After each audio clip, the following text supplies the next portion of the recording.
આગળ વાત કરીએ તો અમરેલી જિલ્લામાં રસ્તાઓની સ્થિતિ દિવસે ને દિવસે કથળી રહી છે। રાજુલા સાવરકુંડલા હાઈવે ઉપર મસમોટા ખાડાઓ પડતા વાહન ચાલકો ત્રાહિમામ પુકારી ઉઠ્યા છે। અમરેલી અને મહુવા જવાનો નેશનલ હાઈવે બિસ્માર બનતા અકસ્માતનો ભય વધી રહ્યો છે। રસ્તા પર દોઢ ફૂટના ખાડા પડી જતા વાહન ચાલકોની મુશ્કેલી વધી છે। રાજ્ય સરકારના આદેશ છતાં પણ માર્ગ અને મકાન વિભાગ દ્વારા કોઈ કાર્યવાહી કરવામાં આવી નથી। સ્થાનિકોએ તાત્કાલિક રસ્તાનું સમારકામ કરવાની માંગ કરી છે।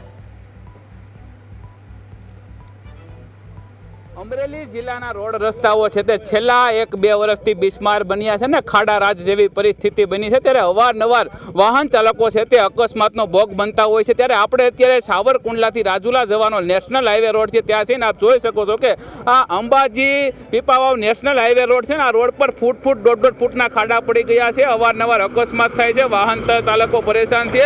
ત્યારે સ્થાનિક લોકો અને વાહન ચાલકો પરેશાન છે। ત્યારે સત્તાધારી પક્ષના પૂર્વ સાંસદ અને કિસાન સેલના મહામંત્રી હિરેન હિરપરાએ પણ રજૂઆત કરી છે અને રોડ રસ્તાઓને લઈને કોન્ટ્રાક્ટરોને ભ્રષ્ટાચારો સામે આક્ષેપ કર્યા છે। ત્યારે ક્યાંક ને ક્યાંક રોડ રસ્તાઓની મરામત ક્યારે કરવામાં આવે તેવી પણ વાહન ચાલકો માંગ કરી રહ્યા છે ને ખાસ કરીને રોડ રસ્તાઓમાં મોટા પાયે ભ્રષ્ટાચાર થતા હોવાના પણ આક્ષેપો થયા છે। ત્યારે ખાસ કરીને અંબાજીથી જે આ પીપાવાવ જવાનો નેશનલ હાઈવે છે તે તાત્કાલિક નવો બનાવવામાં આવે ને કાં મરામત કરવામાં આવે તેવી માંગ સ્થાનિક રાહદારીઓ અને વાહન ચાલકો કરી રહ્યા છે।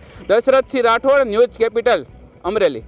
અમરેલી જિલ્લાના રોડ રસ્તાઓ છે તે બિસ્માર બન્યા છે ને પૂર્વ સાંસદ નારણ કાછડિયાએ આક્ષેપ કર્યા છે ને કોન્ટ્રાક્ટરો અને અધિકારીઓ જ ભ્રષ્ટાચાર કરતા હોય છે ને રોડ રસ્તાઓ છે તે ફૂટના ખાડા પડી ગયા છે। ત્યારે પૂર્વ સાંસદે એવું પણ કીધું છે કે 1 રૂપિયામાંથી 30 પૈસા વપરાય છે, ત્યારે બાકીના પૈસા છે તે ભ્રષ્ટાચાર થઈ રહ્યો છે। ત્યારે આપણી સાથે કેટલાક લોકો છે ને કેટલાક વાહન ચાલકો છે એમને પૂછવાનો પ્રયાસ કરશું કે અમરેલી જિલ્લાના રોડ રસ્તાઓની વાસ્તવિકતા શું છે ને અમરેલી જિલ્લાની હાલત કેવી છે। ત્યારે રોડ રસ્તાઓને લઈને અવારનવાર અકસ્માત પણ થાય છે। ત્યારે શું કહેશો? પૂર્વ સાંસદે આક્ષેપ કર્યા। અરે સાહેબ, રોડ રસ્તાના બિસ્માર હાલતની વાત કરીએ તો માત્ર અમરેલી જિલ્લાની નહીં પણ સમગ્ર ગુજરાતમાં ગમે ત્યાં આંટો મારી લ્યો સાહેબ, ખાડાઓ જોવા મળશે। અને પૂર્વ સાંસદ નારણભાઈ કાછડિયા આક્ષેપ તો કરવાના જ છે ને, કારણ કે એ પણ આ રોડે કંઈક ને કંઈક નીકળતા હશે। એની વાત એવી છે કે 1 રૂપિયો સરકાર મોકલે 30 પૈસાનું કામ થાય, એનો સીધો સ્પષ્ટ અર્થ એવો થાય છે કે કોન્ટ્રાક્ટરો, ટેન્ડરવાળા કે પદાધિકારીઓ કે અધિકારીઓ આ બધા મળેલા હોય, આ બધાની સાંઠગાંઠ હોય તો જ આવું બને। બધાને હપ્તા જાતા હોય છે। આ દીવા જેવું છે। માત્ર સાંસદ નારણભાઈ કાછડ પૂર્વ સાંસદ નહીં પરંતુ એના કિસાન મોરચાના મહામંત્રી ગુજરાત રાજ્યના એવા હિરેનભાઈ હિરપરાએ પણ સ્વીકાર્યું। ત્યારે જો એના જ લોકો સરકારમાં રહીને સ્વીકારતો હોય તો સરકારની આંખ ઉઘડવી જોઈએ સાહેબ। અમારો આ અંબાજી પીપાવાવ સ્ટેટ હાઈવે 2-3 વર્ષ પહેલાં જ ટેન્ડરથી આની મરામત કરવામાં આવી હતી સાહેબ। ત્યારે પણ અમે આ કામ અટકાવ્યું હતું, પણ આપણું તો કોણ સાંભળે ભાઈ। પણ છતાં આ રોડ બનાવી દેવામાં આવ્યો ને આમાં ઇમરજન્સીમાં કોઈ જતા હોય તો સમયસર પહોંચી પણ ન શકે। અને સાહેબ જો વાત કરીએ તો અહીંયા લોડિંગ વાહનો પણ અવરજવર વાળો વિસ્તાર છે। આ રોડ તો સરસ જ હોવો જોઈએ, કારણ કે આગળ L&T કંપની છે, પીપાવાવ પોર્ટ છે। તો અમારી માંગ છે, લાગણી સાથે વિનંતી છે કે સરકાર કંઈક ધ્યાન આપે અને રોડ રસ્તા સારા બનાવે। સરકાર કાંઈક ધ્યાન આપે ને રોડ રસ્તા બિસ્માર બન્યા છે, તમે શું કહેશો? ભાઈ એમાં સરકાર ધ્યાન દે તો થોડું બાપા આમ થાય। હું કાલે અમરેલી ગયો ને તો મારે 1.5-2 કલાક થઈ પહોંચતા 2 વ્હીલ લઈને।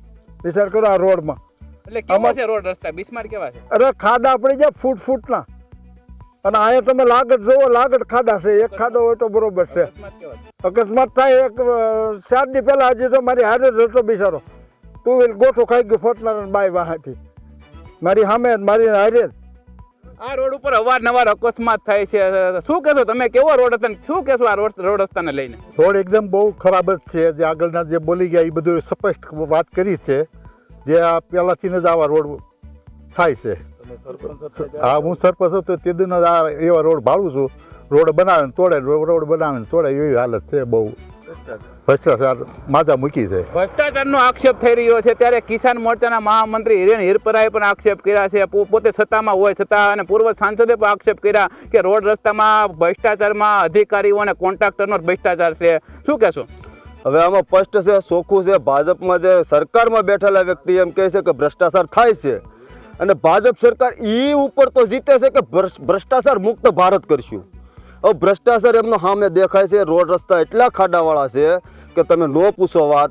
અને રહી વાત ભ્રષ્ટાચારની તો હિરેન હિરપરા સાહેબે કીધું, નારણભાઈ કાછડિયાએ કીધું કે ભ્રષ્ટાચાર થાય છે। અત્યારે ઇમરજન્સીમાં સાવરકુંડલા દવાખાના બાબતે જવું હોય ને તો નથી કોઈ પોગી ગયું। એટેક જેવી બીમારી હોય ને તો ઇમરજન્સી તમારે સારવાર લેવી પડે એમ હોય તો સાવરકુંડલા રાજુલા રોડ ઉપરથી તમે નથી પહોંચી શકો. આ ચોખ્ખું છે. આ રોડ એટલો બધો બિસ્માર છે ત્યારે શું મહેશભાઈ તમે ક્યારે રજૂઆત કરી છે અગાઉ કે આ રોડ રસ્તામાં ખાડા બાબતે કે શું કહેશો તમે? અરે રજૂઆત તો દીવા જેવું છે કે આ રોડ રસ્તાની મરામત ચાલતી હતી ત્યારે જ આંબડી ગામના ગ્રામજનોએ સમસ્ત મળીને ઝાબેળ ગામના બાઢડા ગામના તમામ લોકો ભેગા થઈને ત્યારે જ કામ અટકાવ્યું. આનાથી વિશેષ તો રજૂઆત હોય અને સરકારશ્રીને બધું ધ્યાન ઉપર જ છે અને જોવે જ છે અને સરકાર જાણે જ છે. તો પછી આવા નવા રોડ રસ્તા રહેશે તો સરકારને આગામી સમયમાં ભોગવવાનો વારો આવશે. અને અમે તો ત્યાં સુધી રજૂઆતની વાત કરતા હોય તો વિચાર્યું છે કે અમે માથામાં હેલ્મેટ પહેરીને પદયાત્રા કાઢવાના છીએ. પદયાત્રા ઠે આવે ને પડી જાય ને મરી જાય એવી પરિસ્થિતિનું નિર્માણ થયું છે. રોડ રસ્તાને લઈને સ્થાનિક લોકો વાહન ચાલકો છે તે પરેશાન બન્યા છે ને હવે કંટાળી ચૂક્યા છે ત્યારે સત્તાધારી પક્ષના નેતાઓ જ અમરેલી જિલ્લાના રોડ રસ્તાઓ છે તે બિસ્માર છે ને ખખડ હાલતમાં છે ને કોન્ટ્રાક્ટરો અને અધિકારીઓ ભ્રષ્ટાચાર કરતા હોવાના પણ આક્ષેપ કર્યા છે. Dashrathsinh Rathod, news capital, Savarkundla, Amreli.